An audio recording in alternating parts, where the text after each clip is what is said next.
हाय friends, मैं हूं Manav. Welcome to Movie शूवी।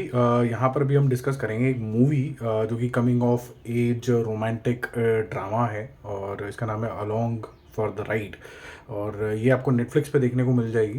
अभी देखो, इसके अंदर एक अलग तरीके का ट्विस्ट है जो मैं आपको समझाने की कोशिश करूँगा।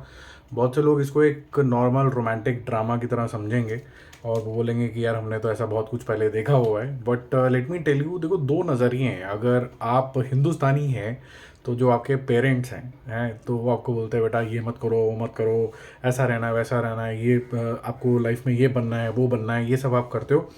और बियॉन्ड अ पॉइंट ना आपको कोई तकलीफ भी नहीं होती, because every Indian is raised like that. Okay, तो आप बोलते कि यार ठीक है, अब जैसा भी था वैसा था, जब मैं बड़ा होऊंगा इंडिपेंडेंट होऊंगा तो अपनी ज़िंदगी जी लूँगा यार, मतलब।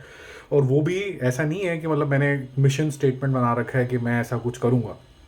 तो जब आदमी बड़ा होता है तो वो पार्टी भी करता है, सब कुछ करता है, कुछ लोग बंक वंक मारते हैं, लेकिन एक ज़िंदगी वो अपने पेरेंट्स की नज़र के अंदर देख रहे होते हैं और एक ज़िंदगी वो खुद अपने लिए जीने की कोशिश करते हैं। या फिर वो वेट करते हैं राइट टाइम का कि जब सब कुछ अपना कमाई वाई शुरू हो जाएगी, हमारी जॉब अब लग जाएगी, तब हम अपना कुछ करेंगे।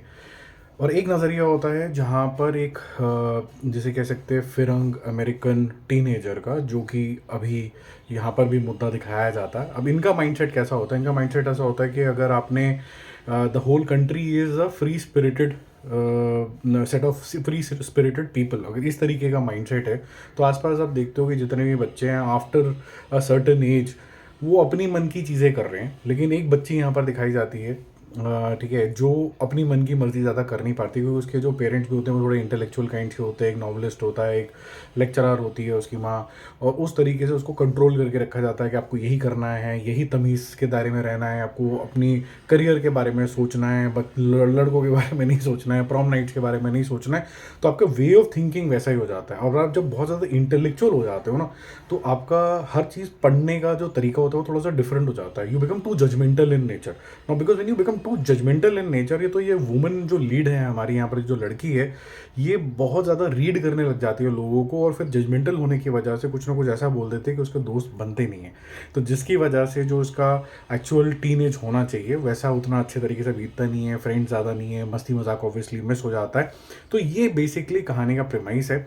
अब यहाँ पर वो अपना स्कूल ख़त्म करके कॉलेज जाने की तैयारी कर रही है, और इस समर्स के अंदर वो अपने पिताश्री के, जहाँ पर वो रहते हैं, एक बीच टाउन सा होता है, वहाँ पर आते हैं। और वहाँ पर कोई भी नाम होता है उसका, और वहाँ पर वो थोड़ा सा मस्ती करने की कोशिश करती है, लेकिन उससे हो नहीं पा रही होती है, till the time she meets Ali. Ali जो एक कैरेक्टर इससे इंट्रोड्यूस होता है, जिसको भी रात को सोने की थोड़ी दिक्कत है, इंसोमेनियाक है।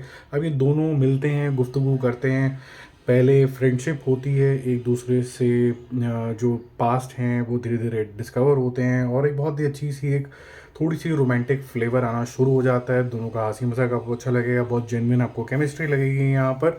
और आपको एंड ऑफ द डे ये रियलाइज़ होगा कि जिस तरीके का माइंडसेट और कल्चरल डिफरेंस से हम यहाँ बीतते हैं, क्योंकि वहाँ पर जो बच्चे हैं वो इस तरीके से सोचते हैं कि after a certain age I will lead my own life, और जो मैं नहीं कर पाई, अब ये एली जो बंदा है ये मेरे को वो करवा रहा है, और वो मैं अपनी ज़िंदगी जी पा रही हूँ, और मैं डिस्कवर कर पा रही हूँ कि मुझे क्या पसंद है। जो मैं इतनी अपराइट थी, जिसकी वजह से मेरे दोस्त नहीं बन रहे थे, ये सब थे, अब सब बन पाएगा। तो जो सेल्फ डिस्कवरी की कहानी है वो आपको दिखने लग जाती है यहाँ पर। और एट द सेम टाइम जो ये लड़का है उसकी भी कुछ ना कुछ कहानी होती है जो आप खुद देखना मूवी के अंदर। तो कुल मिला के ये आपको एक अच्छा एक्सपीरियंस देती है।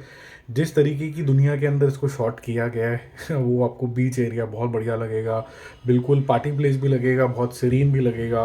जो कलर्स हैं वो आपको ज़्यादातर इस तरीके के रखे गए हैं, ब्लू ग्रीन, इस तरीके के रखे गए हैं जो नेचर के बहुत ज़्यादा क्लोज हैं। और ब्राइट पेपी कपड़े लोगों ने पहने हुए हैं, और कुछ कुछ जगह पे पेस्टल कलर्स के कपड़े पहने हुए हैं, तो जो एकदम कॉन्ट्रास्ट आता है, थोड़ी हैप्पी सी फीलिंग देता है। अब मैं क्यों बोल रहा था कि कुछ लोगों को सिर्फ ये run of the mill romantic drama लगेगी, वो इसलिए लगेगी क्योंकि वो कंपेयर करने लग जाएंगे कि जो कुछ भी आया सेल्फ डिस्कवरी की कहानी। मैं इसको किसी और नज़रिए से देखता हूँ। मैं ये देखता हूँ कि एक दुनिया है इंडिया और एक दुनिया है यूएस। वहाँ के बच्चे और यहाँ के बच्चे की जो अपब्रिंगिंग होती है, जिस तरीके से वो कंज्यूम करते हैं लाइफ को, दोनों बहुत अलग है। तो यही जो है ये एक मेन डिफरेंस आ जाता है। अब ये नज़रिए का फ़र्क है। आपको कुछ चीज़ें इसलिए भी अच्छी लगती हैं कि आप दूसरों के कल्चर के अंदर, the way they are brought up, उसके the way they live their life on daily basis, उसके अंदर एक ऐसे ऐसे नुआंसेस होते हैं जो आपको बहुत बढ़िया लगने लग जाते हैं। मुद्दा सेम ही होता है। यहाँ के बच्चे को भी बोलोगे यार माँ बाप ने बिल्कुल भी कुछ करने नहीं दिया, तो मैं जैसे ही बड़ा हुआ, जैसे ही कॉलेज गया, मैंने बंक बंक मारना शुरू कर दिया, मैंने घूमना शुरू कर दिया। अगर गर्ल्स हैं तो मैंने यार बॉयज़ फ्रेंड बना लिया, बॉयज़ हैं तो यार मैंने पार्टी करने लग दी, बियर वीर पीने शुरू कर दी। और वहाँ पर जो माँ बाप होते हैं उनका कंसर्न क्या होता है, एक टैबू करके एक सीरियल आता था, वो आता था डिस्कवरी पे। वहाँ पर बच्चों के जो माँ बाप का कंसर्न था आफ्टर 16 ईयर्स ऑफ एज, वो ये था कि यार ये जो बच्चे हैं बाहर ही नहीं निकल रहे यार, इंडिपेंडेंट ही नहीं हो रहे, तो दैट वाज देयर कंसर्न। और यहाँ पर माँ बाप का कंसर्न ये होता है, अरे भाई अभी हमारे मुट्ठी में ही रहो, जब तक पहली नौकरी नहीं आ जाती, जब तक हम आपको ये ना बता दें कि अपनी तनख्वाह तक को कैसे इन्वेस्ट करना है, तब तक वो हमारे पल्ले पड़े रहते हैं। विच इज़ गुड इन अ वे, मतलब I am not saying that it is bad. दोनों चीज़ों के अपने प्रोज एंड कॉन्स होते हैं। जो यूएस कल्चर है उसमें बच्चे बहुत जल्दी दुनिया समझ जाते हैं और अपने ज़िंदगी को मुट्ठी में करने की कोशिश करते हैं। हमारे यहाँ पर बहुत ज़्यादा प्यार होता है और हम भी उतने ही समझदार हैं, हम उससे आगे निकल जाते हैं और कंट्रोल्ड इन्वायरमेंट में हम जीते हैं। तो वो जो प्यार मोहब्बत होता है उसमें एक दूसरे से डिपेंडेंट रहते हैं और बहुत देर तक डिपेंडेंट रहते हैं, जिसकी वजह से बहुत देर तक साथ भी रहते हैं। तो बुढ़ापे में जो इंस्टेंसेस वहाँ होते हैं कि माँ बाप साथ में नहीं होते, यहाँ पर थोड़े कम है, होते हैं, पर वहाँ पर थोड़ा सा वहाँ से थोड़ा सा बेटर है। तो ये डिफरेंस है नज़रिए का। आप देखिए इस मूवी को, मेरे ख्याल से हैप्पी गो लकी टाइप की मूवी है, better than the earlier movie that I saw. वो द टेक डाउन से तो काफ़ी बेटर है। तो चलो फिर मिलते हैं एक और रिव्यू और अपडेट के साथ। Don't forget to subscribe the channel. Bye bye.